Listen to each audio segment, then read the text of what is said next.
ভাগ্যের লিখন পর্ব ১। বিবাহিত এক বাচ্চার বাবাকে আমি কিছুতেই বিয়ে করব না মামি। প্লিজ আমাকে ছেড়ে দাও। আমি মরে যাব তবু তাকে বিয়ে করব না, কিছুতেই না। মেয়েটার কথা শুনে রীতিমতো ক্ষেপে উঠলেন কমলা দেবী। ঠাস করে একটা চর কষিয়ে বললেন, তখন মনে ছিল না পরপুরুষকে ঘরে ঢোকানোর সময় বুঝিসনি এটা অন্যায়? এখন গ্রামের লোক সব জেনে গেছে, এই বিয়ে তোকে করতেই হবে। মেয়েটি হাউমাউ করে কেঁদে উঠল। তুমি ভুল বুঝছো মামি, উনি শুধু জল খাওয়ানোর জন্য এসেছিলেন। বাচ্চাটা কাঁদছিল তাই আমি তাকে ভেতরে এনে জল খাইয়েছি। প্লিজ মামি, আমি এই বিয়ে করব না। ওনার একটা বাচ্চা আছে, প্লিজ বুঝো। কমলা দেবী আরও রেগে উঠলেন। বাচ্চা থাকলে কি হয়েছে, বউ তো নেই। আর তোর মতো আইবুড়ো জোয়ান মেয়েকে এই কলঙ্ক নিয়ে আমি আমার বাড়িতে রাখবো না। আমারও একটা মেয়ে আছে। ঠিক তখনই ঘরে ঢুকলেন হরিপদবাবু। স্ত্রীর দিকে তাকিয়ে গম্ভীর গলায় বললেন, কমলা, এসব কি বলছো? লোকটার একটা বাচ্চা আছে, আমি আমার ভাগ্নিকে ওর সঙ্গে বিয়ে দেব না। কমলা দেবী থামলেন না। তুমি চুপ করো, এই মেয়েকে আমি আমার বাড়িতে রাখবো না, আজই ওর বিয়ে দেব। অসহায় চোখে মামার দিকে তাকিয়ে রইল নন্দিতা। চোখ থেকে টপ টপ করে জল পড়ছে। কাপা গলায় বলল, বিশ্বাস করো মামা, বাচ্চাটা খুব কাঁদছিল। আশেপাশে কোনো দোকানও ছিল না, তাই উনি জল খাওয়াতে এসেছিলেন। বাচ্চাটাকে আমার খুব ভালো লাগে, তাই কোলে নিয়ে ভেতরে ঢুকেছিলাম। আমি জানতাম না উনিও পেছন পেছন ঘরে চলে এসেছে। মামি সবাইকে ডেকে এনে এখন জোর করে বিয়ে দিতে চাইছে। প্লিজ মামা, আমি এখন বিয়ে করতে চাই না। উনি আমার থেকে অনেক বড়। নন্দিতা আরও জোরে কেঁদে উঠল। হরিপদবাবু দিশেহারা হয়ে গেলেন। বাইরে গ্রামের লোকজন গিজগিজ করছে।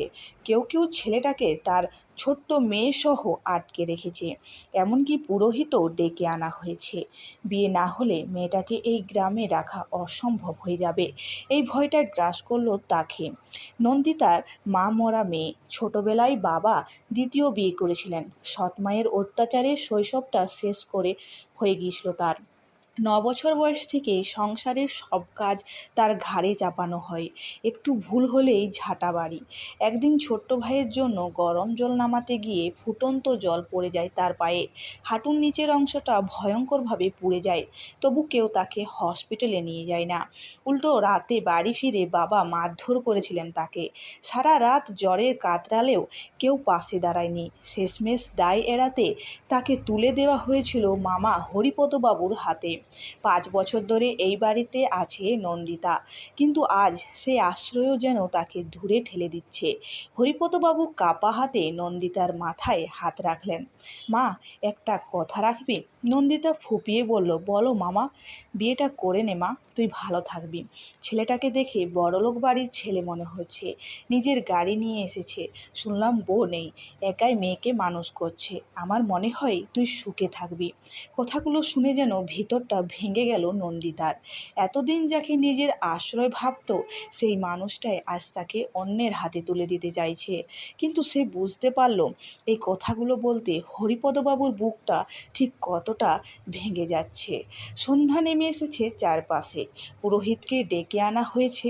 পুরোহিত ছেলেটার সামনে বসে বললেন, বাবা, আপনার নাম বলুন। গম্ভীর গম্ভীর স্বরে উত্তর এলো, আমি এই বিয়ে করব না। সঙ্গে সঙ্গে চারপাশে শোরগোল শুরু হয়ে গেল।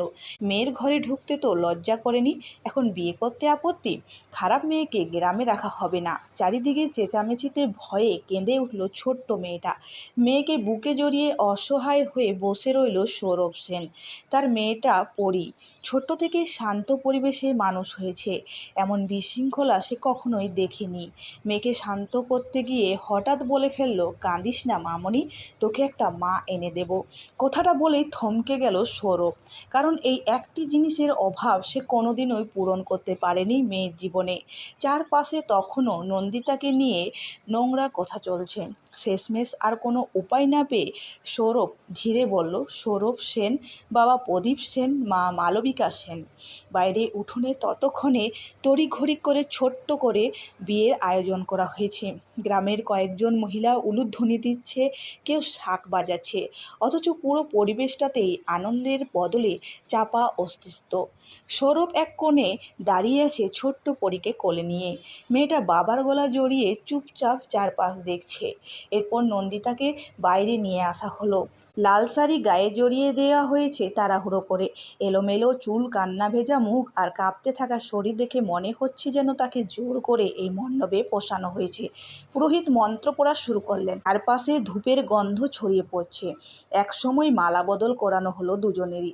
নন্দিতার হাত এতটাই কাঁপছিল যে ঠিকমতো মালাটাও তুলতে পারছিল না।